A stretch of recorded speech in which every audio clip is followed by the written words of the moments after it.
You ask Tiger to calculate. This deals with linear inequalities with one unknown. The final result is c greater than 10. Let's solve it step by step.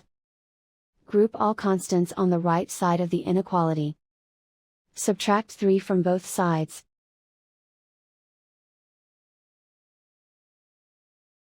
Simplify the arithmetic.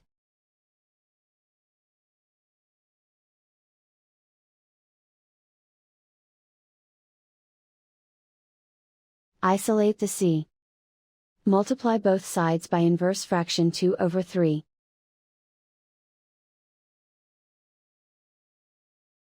Group like terms.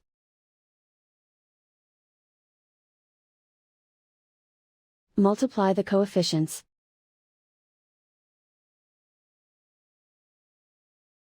Simplify the fraction.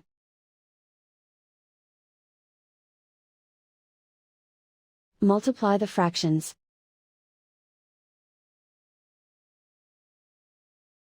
Simplify the arithmetic.